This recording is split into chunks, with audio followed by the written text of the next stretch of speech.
다 같이 저를 따라해 주시기 바랍니다. 성경은 하나의 책이다. 그래서 성경을 가까이 하면 세상이 멀어지고, 성경을 멀리하면 세상이 가까워집니다. 제가 주님 앞에 이렇게 가게 되면요, 주님이 넌 뭘 교회에서 많은 주장을 했느냐 이렇게 물어보면 이 말씀 하려고 해요. 성경은 하나의 책이다. 제가 이 말씀을 설교할 때마다 하잖아요.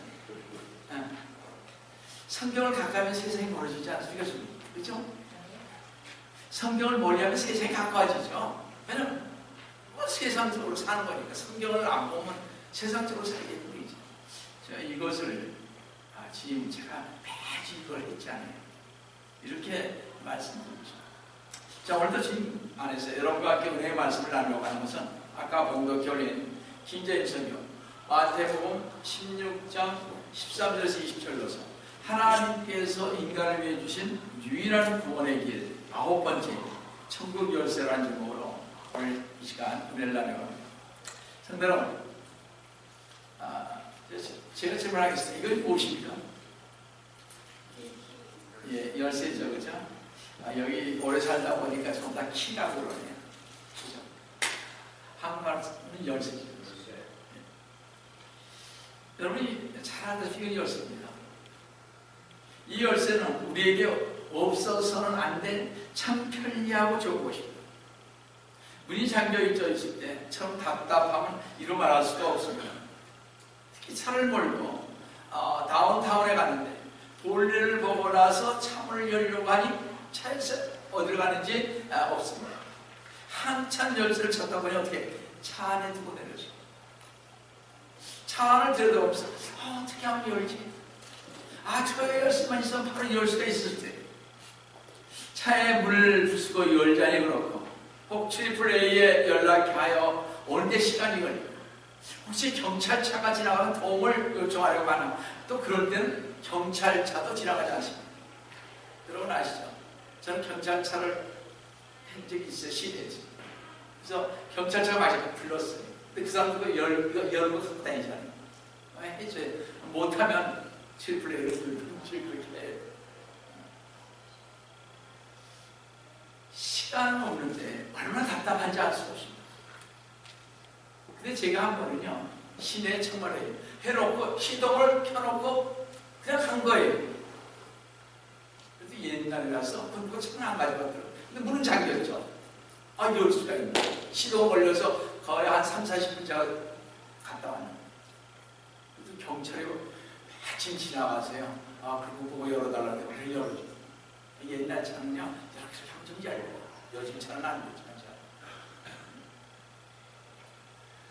여러분들 시간 없는 답답한 때가 많이 있습니다. 그런데 우리 딸이나 제가 어떨 땐 차량에 지금 문제가 생긴 전화를 걸어서 갖고 오게 하죠. 그때 제 차 가서 미소를 지으며 조그만 열쇠를 꺼내서 문을 열면 얼마나 기분이 좋은지 알 수 없습니다. 그렇죠? 성도는 열쇠는 이와 같이 신속하고 편리한 것입니다. 이 차가 잠겼을 때 여러분 한번 생각해요. 남편이 강하겠습니까? 차 열쇠를 가진 아내가 강하겠습니까? 아무리 힘이 역센 남편이지만 열쇠를 가진 아내에게는 당할 수 없을 것입니다. 그러나 이 열쇠는 이 문에만 속한 것이지 다른 문제는 아무 소용이 없죠. 그죠? 여러분, 오늘 우리의 환경과 우리의 생활 주변은 이 열쇠 한 개만으로는 도저히 해결할 수 없도록 잠겨져 있는 분들이 너무나 많이 있습니다. 예수 그리스도님께서도 생애의 마지막에 가까워 오자 될 수 있는 대로 제자들과 함께 조용한 시간을 가지면서 장차 제자들이 겪게 될 순환과 고뇌를 나누면서 그 해결책인 열쇠를 주시고 싶어 하셨습니다. 비록 제자들이 예수 그리스도님의 말씀을 다 하다 이해하고 소화시키지는 못하겠지만 그래도 1초밖에 남지 않은 마지막 공생에 지금 주 예수 그리스도께서는 오늘 본문 말씀에 제자들에게 가르치고 부탁하신 말씀이 너무나 많이 있었던 것입니다. 지금 예수님께서는 6월절 야로 만민의 죄를 대속하기 위해서 십자가를 향해 가시면서 마지막이 돼 제자들과 함께 예루살렘에 올라가신 도중에 가이사라 빌립보 지방에서 제자들에게 있어서 가장 중요한 믿음 생활에 있어서는 없어서는 안 될 가장 필요한 대화를 이렇게 제자들에게 꺼내기를 시작하셨던 것입니다. 마태복음 16장 13절에서 예수님께서 가이사라 빌립보 지경에 오셨을 때 제자들에게 물어 말씀하시며 사람들은 인자의 나를 누구라 말하냐 하십니다. 성도님, 이 말씀만큼 중요한 것은 없습니다. 우리 믿는 사람들에게 있어서 주 예수 그리스도님을 누구라고 부르냐에 따라 신앙의 노선이 갈라지기 때문인 것입니다. 그래서 주 예수 그리스도님께서는 먼저 사람들이 자신을 어떻게 보고 있는가를, 사실 주님께서는 내면으로 제자들이 주님을 어떻게 보고 있는지 확인하고 싶으셨지만 먼저 제자들에게 사람들이 자기를 누구라고 하느냐고 물어보았던 것입니다. 그때 제자들은 사람들이 말한 대로 마태복음 16장 14절에서 제자들이 말씀드리기를 어떤 사람들은 침례 요한이라 하며 어떤 사람들은 엘리야, 어떤 사람들은 에레미야 혹은 선지자들 가운데 한 사람이라 하나이다 라고 대답했습니다. 침례 요한은 말라기 선지자 이후에 처음 나타난 하나님의 사람으로 많은 사람들이 메시아로 오해하고 있었습니다.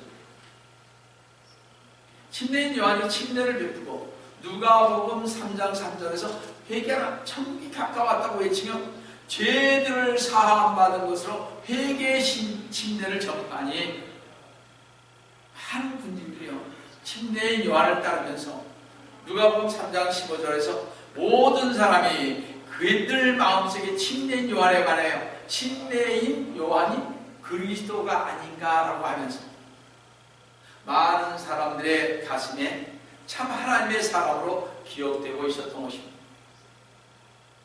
헤롯 안티바만 그렇게 생각한 것이 아니라 많은 백성들이 그렇게 생각한 게 침례 요한이 죽었다가 살아날지도 모른다고 생각했던 것입니다. 또 다른 사람은 엘리야라고 했습니다. 엘리야는 언제나 선지자 중 정상이요 최고의 봉우리로 수망되어 왔기 때문에 그렇습니다. 따라서 예수님을 엘리야라는 말의 뜻은 예수님은 메시아 선지자라는 것입니다. 말라기 4장 5절에 보시면 보라 내가 주의 크고 여호와의 크고 무서운 날이 오기 전에 선지자 엘리야를 너에게 보내리니 했습니다. 그래서 오늘날까지도 유대인들이 6월절을 기념할 때는 엘리야를 위해서요 빈 의자 하나를 남겨둡니다. 선지자 엘리야가 오면서 메시아 오실 날에 멀지 않았기 때문입니다. 그래야 사람들은 예수님을 메시아 전령자로 봤고 하나님이 직접 개입한 선지자로 봤던 것입니다. 또 어떤 사람들은 예수님을 에레미야라고 봤습니다. 에레미야는 이스라엘 사람들이 대망하는 인물 가운데 가장 중요한 인물이었습니다. 에레미야는 독신생을 하였으며 말씀을 선포하면서 특별히 바벨론의 멸망당하는 이스라엘 바라보면서 눈물을 흘리며 예언하여 눈물의 선지자로 불렀던 그런 참된 선지자였습니다. 전승에 가면 바벨론이 멸망하기 전에요 포로 생활로 들어가기 전에 에레미야 선지자가 성전에서 법궤와 향단을 취하여 그것을 누보산 한 외진 동굴에 숨겨 놓았다는 것과 메시아가 오시기 전에 에레미야가 와서 법궤와 향단을 내어놓고 하나님의 영광의 백성들에게 다시 나타날 것이라고 생각했기에 예수님이 그분이 아닌가 이렇게 생각을 했습니다. 에레미야. 이 대답을 들으시니 주 예수 그리스도님께서는 마태복음 16장 15절에서 그러면 너희는 나를 누구라 말하냐고 제자들이 보는 앞에서 예수님의 그 자신에 대한 견해를 물으셨습니다. 여러분들은 주님을 누구라고 부르시겠습니까? 잘 보세요. 그때 제자들의 침묵이 잠시 흐른 뒤에 예수님의 수제자예요. 제자들 중에 대표로 발생 베드로는 위대한 신앙 고백을 이렇게 했습니다. 그래서 마태복음 16장 16절에 고백하고 있는 대로 주는 그리스도 곧 살아계신 하나님의 아들이시다라고 하는 위대한 신앙 고백을 했습니다. 베드로의 입을 통해 예수님을 주님이라고 하나님이라고 했습니다. 인간의 유일한 구세주라고 하는 그리스도라고 부르면서 기름 부음 받은 예수님은 모든 인생의 왕이 되시고 하나님의 모든 말씀을 대언하는 선지자로서 대제사장으로서 하나님과 동등하시며 실제로 하나님의 속성과 같은 동일하신 분이심을 고백했던 것입니다. 그때 주 예수 그리스도께서는 베드로의 신앙 고백을 들으시고 너무나 기뻐서 마태복음 16장 17절에서 하여나 시몬아 내가 복이 있도다. 이를 너에게 나타낸 것은 혈과 육이 아니라 하늘에 계신 나의 아버지라고 말씀했습니다. 베드로가 바른 신앙 고백을 하자 주님은 지체하지 않으시고요. 잘 보세요. 마태복음 16장 18절에서 뭐라 하십니까? 나도 너에게 말하노니 너는 베드로라. 베드로라는 말이 뭐예요? 네? 반석이라는 거예요. 그래서 여기 보세요. 그리고 이 반석 위에 내가 나의 교회를 세우리니 지옥의 문들이 그것을 이기지 못하리라고 하십니다. 그럼 왜 주 예수 그리스도님께서는 베드로의 신앙 고백을 들으시고 너는 베드로라. 그리고 이 반석 위에 내가 나의 교회를 세우겠다고 말씀하셨겠습니다. 주 예수 그리스도님께서 이 같은 말씀을 하는 것은 베드로와 하여금 반석 같은 믿음 위에 주님의 교회를 세우시겠다는 주님의 의지를 밝히는 것입니다. 주님께서 나의 교회를 세우겠다는 거예요. 반석이.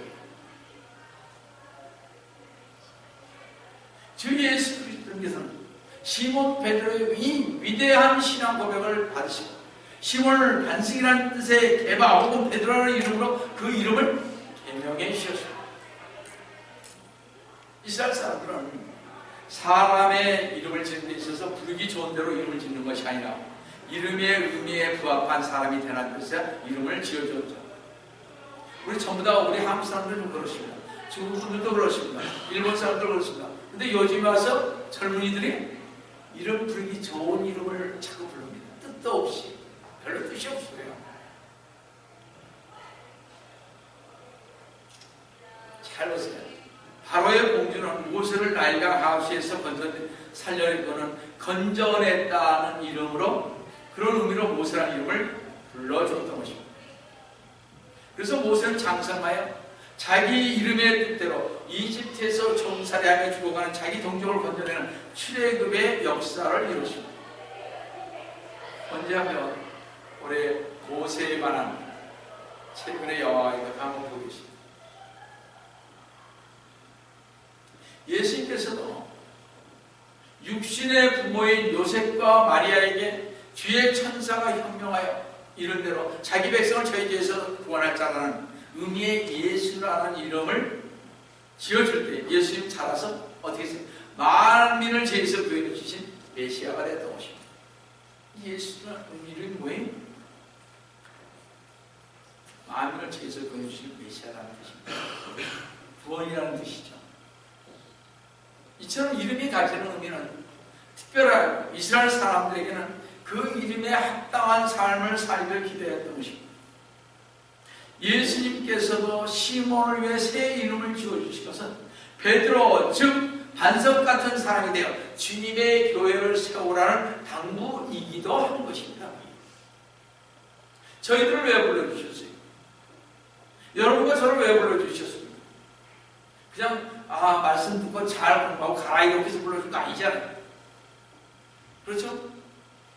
저희들로 하여금 주님 제가 전번에 말씀드린 우리에게 불러주신 이유가 있었잖아요. 여러분 사도들에게 왜 불러주셨습니까? 사도들을 12사도를 불러서 무슨 목적으로 주셨습니까? 그들에게 어떤 목적을 줬잖아요. 그렇죠? 그들이 전한 게 뭐예요? 회개하라 천국에 가까웠고, 그 다음에 마귀를 쫓고, 그죠? 그 다음에 치유를 하고, 이런 것들을 주님이 맡겼죠. 12사도에게. 70문도에게도 똑같이 맡겨. 저는 우리에게도 똑같은 거라고 생각합니다. 왜 불러줬냐 이거?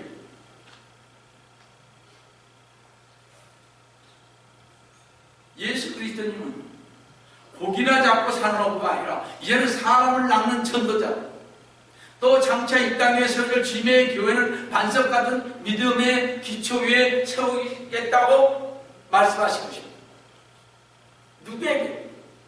베드로에게, 또 제자들에게, 또한 우리들에게. 이렇게 주 예수 그리스도의 교회는 주 예수 그리스도님이 하나님의 아들님을 믿고 고백하는 개인을 기초로 설립된 것이기에 요한일서 4장 15절 보시면 누구든지 예수님을 하나님의 아들이라 시인하면 하나님께서 그 사람 안에 거하시고, 잘 들어보세요. 하나님이라고 시인을 할 때 하나님께서 그 사람에 거하시고 그도 하나님 안에 거하느니라고 하셨습니다. 이렇듯 하나님의 구원사역은 철저하게 개인적으로 적용되는 것이며 구원의 문제에 관한 집단적인 적용이랄 전혀 있을 수 없게 개인적인 신앙 고백을 통하여 하나님과 1대1로 교통하고 하나님과의 1대1 교통을 통하여 교회는 그 생명력과 생명의 능력과 활동 능력을 공급하게 되고 하나님 안에서 우리 모두가 하나가 되는 것입니다. 그래서 내 어머니가 믿었다고 해서 내가 같이 가는 거 아니라는 거죠. 1대1이라는 것입니다.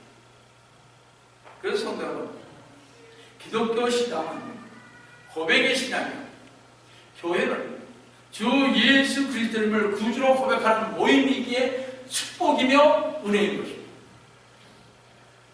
자, 그럼 기독교 신앙은 고백의 신앙이라고 했는데 우리가 구주로 고백해야 할 이유가 무엇인가 하는 것입니다. 로마서 10장 9절을 한번 보겠습니다. 내가 내 입으로 주 예수님을 시인하고 또 하나님께서 그를 죽은 자들로부터 살리신 것을 내 마음에 믿으면 구원을 받아요. 잘 드세요. 내 마음에 믿어야 하는 것입니다. 이거 읽는다 그래서 가르침을 받는다 그래서 안 되는데 이것을 내 마음에 믿어야 하는 거예요.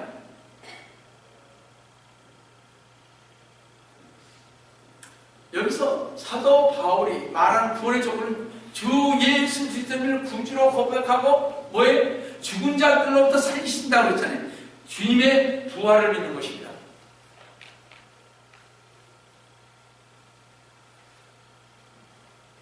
성도의 구원은 오직 주 예수 그리스도를 믿는 믿음에서 가능하게, 성경은 실제적인 고백이 없는 믿음은 죽은 믿음이기에 로마서 10장 10절에 이런 사람이 마음으로 믿어 행사생활하실 마음으로 믿으시오.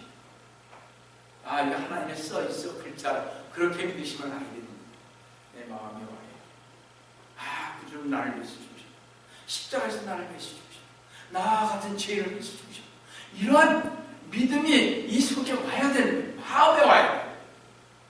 자, 다시 얘기하겠습니다. 로마서 10장에 사람이 마음으로 믿어 의에 이르고 입으로 고백하여 구원에 이르는 주 예수 그리스도님을 구주로 고백하는 것은 믿음의 외적인 표현으로서 구원을 이루기 위한 절대적인 요소임을 인식하기 바랍니다.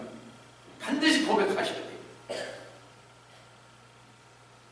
주 예수 그리스도님을 구주로 고백할 수 있는 믿음은 우리의 노력이나 의지만으로는 불가능하고 성령님께서 도와주셔야만 구주로 고백할 수 있다. 고린도전서 12장 3절에서 이렇게 말을 하고 있습니다. 여러분, 성령님의 도움이 없이는 많이 됩니다. 성령, 요즘번에 어떤 분하고 목사님하고 같이 얘기하는 가운데서 성령님 안에서 기도해 보십니다. 그냥 기도하면 안 되고 그냥 뭐 줄줄줄 주님이 이거 주십시오 저거 주십시오 그런 거 말고 몇 번 해보십니다. 가만히 있죠. 뭐 해봤어요.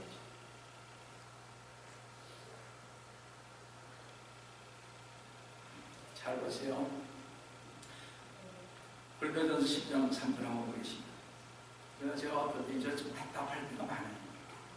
그래서 어떨 때 가끔 생각할 때 참 주님이 저도 울고 싶어요. 저도 못하면서 눈물이 날리고 그런데 잘 봅시다. 내가 너에게 알게 하노니 하나님의 영으로 말하는 사람은 누구라도 하나님의 영이라고 했습니다. 누구라도 예수는 저주받았다고 말하지 않으며 또 성령에 의하지 않으면 누구라도 예수를 주라고 말씀합니다. 그냥 교회에 왔더니 예수님을 주님이라고 하니까 주님이라고 그렇게 하시면 안 돼요. 마음에 와닿아요. 주님이라고 말씀. 진실한 마음에서 나오는 예수님의 구주되심의 고백은 성령님께서 역사하시고 도식에 고백할 수 있다는 것입니다. 저는 여러분이나 제가 주님을 영접하기 전에 예수님은 나의 구세주에 예수님 믿으면 구원받습니다. 이렇게 말씀하신 적 있어요? 예수님 믿기 전에 없잖아요. 예수님 믿기 전에 예수 믿기 전에 나를 믿으라고. 너 예수 믿으면 밥 줘? 돈 줘? 그랬던 저희들이 아니었습니다. 그렇죠? 시간 없는데 무슨 예수입니다. 일을 해야지. 핍박받던 저희들 아니었습니다. 예수님 열심히 믿었더니 뭐 나와? 저한테도 그랬어요. 예수님 그렇게 열심히 믿고 밖에 나와서 정말 비치까지 산에 다니면서 정신없이 기도하고 밤에 여기서 누가 올까봐 이 성전에 못 들어오게 했으니까 누가 들어오면 청소부가 들어오면 이 밑에 숨어가지고 한두 시간씩 일찍도 들키렸다. 우리 그러면서 기도했잖아. 그렇게 기도했더니 그렇게 솔직히 얘기해요. 자, 금식을 어떤 한 해는요 365일에 적어도 150일 반은 했어요. 정말 180일 되니까요. 미쳤어요. 그랬더니 그렇게 했더니 그런 교회가 붕대냐고 묻더라고요. 나도 몰라요.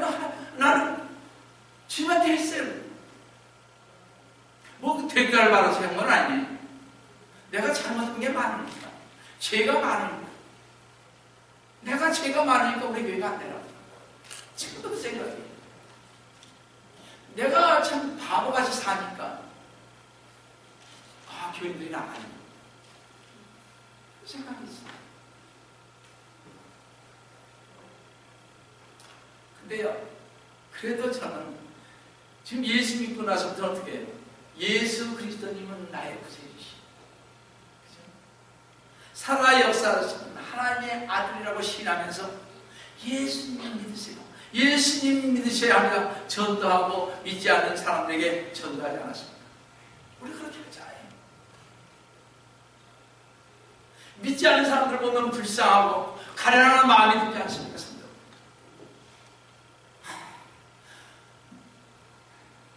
우리 어머님이 맨 처음에 이제 제가 맨 처음에 전도하면 저희 어머님이세요. 저희 어머님이 믿지 않으셨잖아요. 불교였습니까? 전 여기 와서 믿은 사람이. 그렇게 우리 어머니가 막 그냥 안타까운 거예요. 전화가 왔죠. 그 옛날에 여기서 있잖아요. 한국에 전화가 오면 돈 많이 나와요. 지금같이 뭐 이런 거 없어요. 그 당시 한번 전화 오면 옛날 30년, 40년 전에 10불이에요. 커요, 여러분. 지금 돈으로 말하면 적어도 화폐 가치로 따지면 30불 될 거예요. 여러분들, 너무나 안타까워. 근데 우리 어머님이 교회 나간다니까 얼마나 할렐루야 하잖아요. 가서 또 목사님 모셔서 구원 연결시키고. 그랬더니 우리 가족들이 믿기를 시작하는 거 아니겠습니까? 아직도 우리 조카들은 멀었지만 그렇습니다. 주 예수 그리스도님께서는 자신을 그리스도와 하나님의 아들로 신하고 신뢰하는 신앙 고백 위에 교회를 세우시겠다고 약속하셨습니다. 그리고 그 언약은 오순절 성령 강림이 이루어짐으로써 기독교회가 설립된 것입니다. 주 예수 그리스도님을 하나님께서 이 땅에 보내신 구세주임을 고백하는 그 신앙, 교회의 터전일 뿐만 아니라 하나님의 편에서도 구원 행동의 터전이 되는 셈인 것입니다. 그러므로 주 예수 그리스도님을 구주로 고백하는 신앙은 기독교회의 표적이 되는 셈인 것입니다. 따라서 이 신앙 고백이 결여된 모임과 단체는 아무리 고매한 가치관과 내용들을 소유하고 있다 해도 결코 하나님의 교회가 될 수 없습니다. 하나님의 교회는 에클레시아, 우리 주 예수 그리스도님을 구주로 고백하는 사람들의 모인 단체인 것입니다. 그래서 교회에서 그런 거 아닌 걸로 달리 모이면 그거는 사회 단체와 똑같은 것입니다. 그래서 자꾸 이런 걸 안 하려고 그러는 거예요. 성도 여러분, 오직 주 예수 그리스도님을 선물하신 유일한 구원주로 고백하는 장소가 바로 하나님의 구원 행동의 기초요, 그 기초에 하나님의 교회가 세워진 것입니다.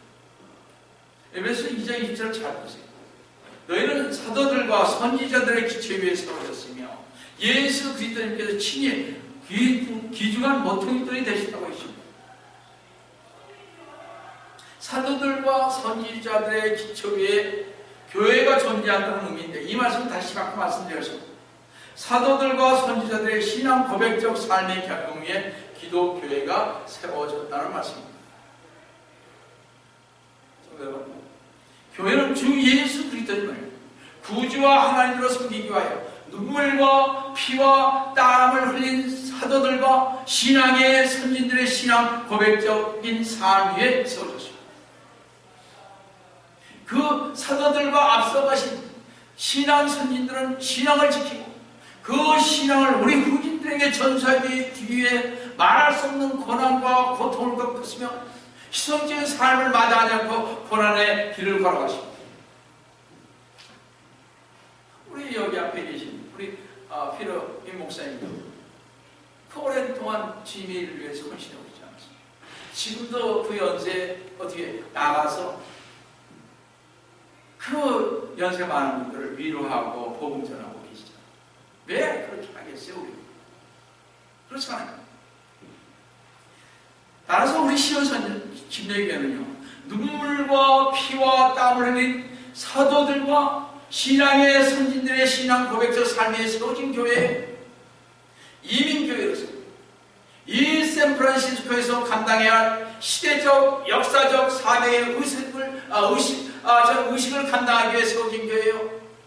진리와 함께 생활하며 진리 가운데 평생을 살면서 진리와 동참하는 삶을 사는 믿음의 시온 선교 침례교회라는 사실을 여러분들은 인식하시면서 주님께 영광과 존귀와 찬송을 걸치는 시온 선교 침례교회 우리 성도 여러분 되시기를 속히 오리라 하신 주 예수 그리스도님의 이름으로 축원드립니다. 아멘. 이제 예수 그리스도님께서는 주님의 몸된 교회를 반석과 같은 진리 가운데 반석과 같은 믿음의 기초 위에 주님의 교회를 세우시겠다고 하시며 마태복음 16장 19절에서 내가 천국 열쇠를 내게 주리니, 내가 천국 열쇠를 내게 주리니 네가 땅에서 뭐든지 매면 하늘에서도 매일 것이요 네가 땅에서 무엇이든지 풀면 하늘에서도 풀리라 하였습니다. 잘 들어보시기 바랍니다. 그럼 이 천국 열쇠는 어떤 열쇠인가 하는 것입니다. 이 열쇠는요, 지식의 열쇠라고 불리는 교훈의 열쇠입니다. 왜냐하면 유대 서기관들은 충분한 훈련을 받고 형제들을 가르칠 만한 자격을 갖추게 되면 그들의 선생들과 선배들로부터 열쇠를 받게 되는데, 그 열쇠는 하나님의 뜻을 아는 지식을 상징하는 것이기에 지식의 열쇠를 받는 것입니다. 이런 의식이 있으면 서기관들은 형제들에게 봉사하고 가르칠 일에 전념하는 것입니다. 그들은 대개 그래서 그 열쇠를 허리에 띠에 차고 다니거나 겉옷에 꿰매어서 그들의 구별된 직업을 남에게 보여주는 징표로 삼았습니다. 그래서 주님이 내가 천국 열쇠를 너에게 주느니 그 말 한 게 뭐 다른 뜻이 아니에요. 이걸 비유해서 말한 거죠. 그러므로 주 예수 그리스도는 제자들에게 천국 열쇠를 주실 때 제자들은 하나님 나라의 서기관이 된 것을 알았습니다. 하나님 나라를 백성들에게 증거할 서기관으로 알았다는 거예요. 왜냐? 열쇠를 줬다고 했습니다. 천국의 열쇠를 받음으로써 제자들은 주님의 진리의 말씀을 가르칠 것이며 주님으로부터 배운 법의 해설자로서 또 그들이 본 주님의 삶을 증거하며 그 삶을 따르는 자가 되었던 것입니다. 또 이 열쇠는요, 이 천국 열쇠는요, 권세의 상징이며 이 열쇠를 준 것은 권세를 주님께서 제자들에게 주신 것입니다. 베드로의 권세는 세상의 믿음의 문을 열어놓았던 것입니다. 베드로는 오순절 날에 유대인들에게 처음으로 복음을 전파했습니다. 그런 또 이방인들에게도 처음으로 복음을 전파했습니다. 사실 저는 베드로가 받은 열쇠 하나를 저도 받았습니다. 그렇죠? 베드로가 잘 들어보세요. 베드로가 주님으로부터 열쇠는 이 믿음의 열쇠입니다. 우리 믿음의 열쇠 다 받았죠. 안 받았어요? 받았어요? 다 받았잖아요. 주는 그리스도 곧 살아계신 하나님의 아들이시다고 고백한 믿음의 열쇠만 있으면 천국은 점령할 수 있는 것입니다. 그럼 우리에게는 죄로 인하여 천국의 문이 잠겨졌던 것이죠. 전에 성도가 굳게 잠긴 천국의 문은 이러한 열쇠가 수천만 개가 있다 하더라도 열쇠품은 이런 열쇠들이 수천만 개가 있다 할지라도 열려질 수도 없고 열고 들어갈 사람은 아무도 없습니다. 오늘 많은 사람들은 도덕이라고 하는 열쇠로 천국문을 열어보려고 애를 쓰고 있습니다. 어떤 사람은 철학이라는 열쇠로, 이 세상의 지식의 열쇠로, 자선과 구제의 열쇠로, 혹은 행위나 공로의 열쇠로 문을 열어보려고 하지만 불가능한 것입니다. 그러므로 사도행전 4장 10절을 뭐라고 했어요?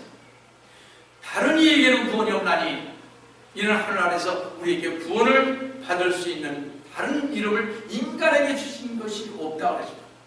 어떤 사람도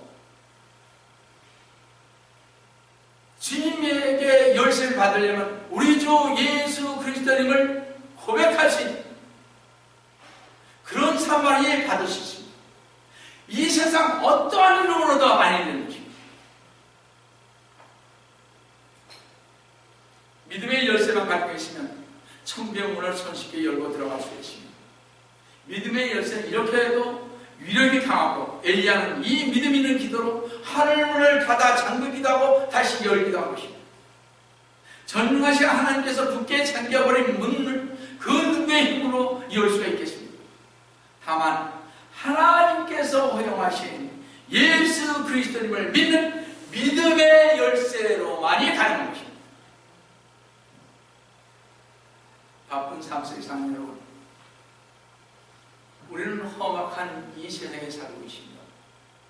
하루에도 몇십, 몇백 가지의 문제들의 문이 잠겨있고 또 이것을 풀려고 노력하지만 풀지도 못하고 헛고생하는 일이 얼마나 많이 있었습니다. 우리는 지금과 기갈이 심한 이 세상에서 경제적, 물질적 문이 잠겨버릴 때 단돈 10불이 없어서 헤매는 경우도 있습니다.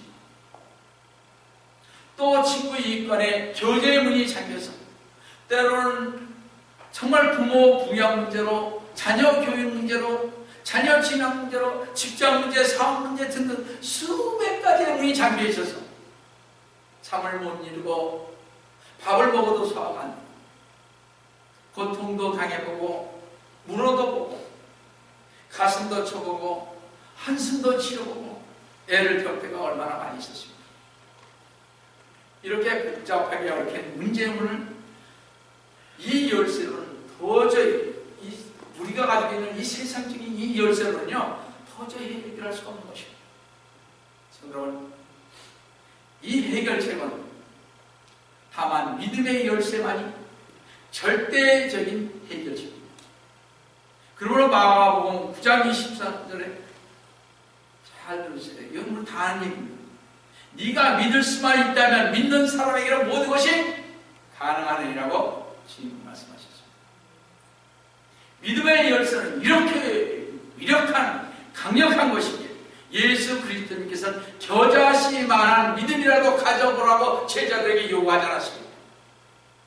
마태복음 17장 20절에 있습니다. 예수님께서 그들에게 말씀하십니다. 너희가 믿지 않기 때문이라. 진실로 내가 너에게 말하는 너희에게 겨자씨 한 알만한 믿음이 있다는 거죠. 겨자씨만한 그 믿음, 그 한 알만한 믿음. 겨자씨가 얼마나 작은 걸 알잖아요.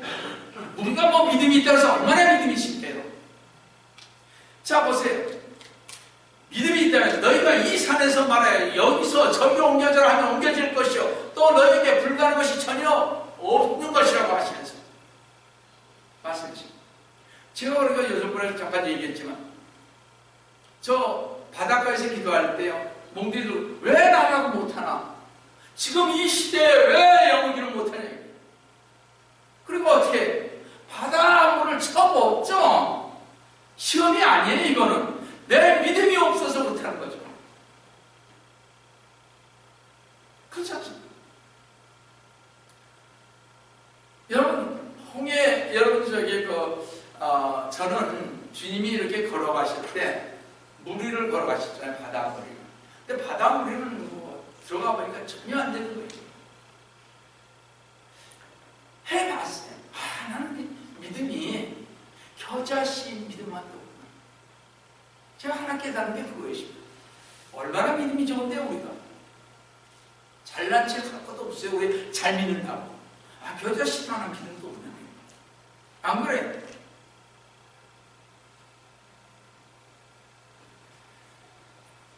근데 그래도 우리 조그만 그 겨자씨만한 믿음도 그것보다 못한 믿음을 가져도요 주님께서는 우리에게 사소하게 얽힌 문제들 안 풀리다 걱정하고 근심하고 이런 것들 염려하지 말라고 하십니다. 그 믿음만 가지고 있어요. 할렐루야. 믿음의 열쇠는요 그 어떤 문제도 해결되지 않는 것이 불가능한 것이 없다는 것입니다.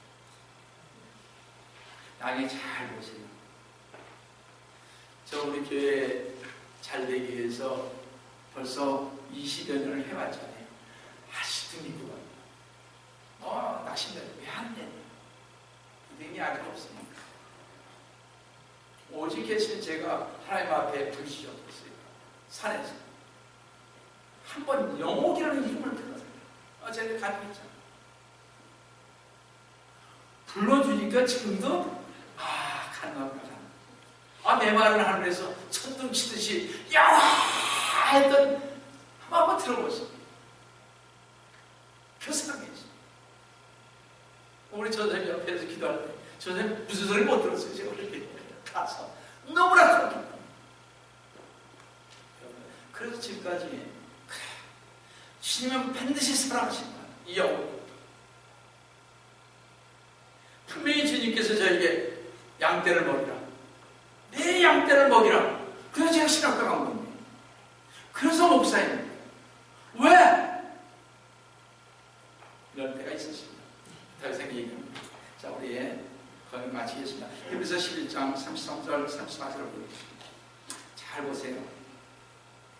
그들은 믿음을 통하여 왕국들을 정복하기도 하고 의를 이루기도 하며 약속들을 받기도 하고 사자들의 입을 막기도 하며 불의 세력을 소멸시키기도 하고 칼날을 피하기도 하며 연약함 중에 강하게 되기도 하고 전쟁에서 영맹스럽게 되기도 하며 매주들을 폐주시키기도 하며 그의 말할 수 없는 순환과 순교도 이겼다고 말씀하겠습니다. 뭘로? 믿음으로. 바쁜 삶 속에 사는 여러분, 이 모든 인생 문제를 열 수 있는 귀하고 값비싼 이 열쇠를 갖고 싶지 않습니다. 만약 여러분이 이 열쇠만 가지고 계신다면 이 결혼 세상에서 최대 최강의 무기가 될 것입니다. 근데 이 믿음의 열쇠는 아무 값을 치르지 않고도 선물로 받을 수가 있습니다. 지금이라도 주 예수 그리스도님을 믿기만 하면 됩니다. 예수 그리스도님께서 우리의 죄를 위해 십자가에서 대속하기 위해 죽으신 구주이심을 믿으면 되는 것입니다. 바쁜 삶 속에 산성들어 지금은 여러분에게 문이 활짝 열려 있습니다. 이 열쇠로 문을 활짝 열어놔서 지금 곧 들어오시면 됩니다. 지금 당장 여러분 들어오시지 않겠습니까? 이 세상은 발붙일 곳이 없는 죄악이 파도치는 고해입니다. 이 세상은 발붙일 곳이 없는 죄악의 흙탕물이 넘치는 바다입니다. 이 세상에서 이 샌프란시스코에서 문이 닫혀진 이곳에서 덤벼보아야 흙탕물과 멀릴 뿐이요 지쳐서 넘어질 뿐입니다. 우리 바쁜 삶 속에 사는 우리 성도 여러분, 우리의 죄악의 흙탕물을 어디서 씻겠습니까? 이 샌프란시스코 바닷가에서, 강가에서, 집에서 사원으로 씻을 것입니다. 오직 흙탕물에 지친 영혼은 오로지 하나의 해결책밖에 없습니다. 그게 뭔지 아세요? 마칩시다. 요한복음 14장 6절 한번 보겠습니다. 나는 길이요 진리요 생명이니 나로 말지 않고는 아버지께로 올 자가 아무도 없느니라는 주님의 말씀에 깨어 일어나시길 바랍니다. 지금 이 시간 결단하셔야 기회가 올지라면 문을 열 것이냐 안 열 것이냐. 열쇠는 여러분의 손에 쥐어졌습니다. 바쁜 삶 속에 사는 여러분, 여러분 자신을 예수 그리스도님께 맡겨보시지 않으시겠습니까? 다시 기도하겠습니다. 사랑하는 하나님 아버지, 주님께서 오늘도 저희들에게 천국 열쇠를 주시니 감사드립니다. 주님의 뜻 안에서 살아가는 지식의 열쇠와 믿음의 열쇠를 주님 주심을 감사드립니다. 주님께서 살아야 해주셔서 이 시온성전 침례교회에 신앙의 고백자들이 모여서 주님을 찬양하게 해주심을 또한 감사를 드립니다. 주님 저희들 꼭 붙잡아 주시어서 주님의 은총 아래 정말 우리 주 예수 그리스도를 증거하는 데 부족함 없는 저희 모두가 될 수 있도록 주님 축복하여 주시옵기를 원합니다. 오늘도 주님께서 저희와 함께 해주심을 감사하며 주의 좀 받도록 하는 기도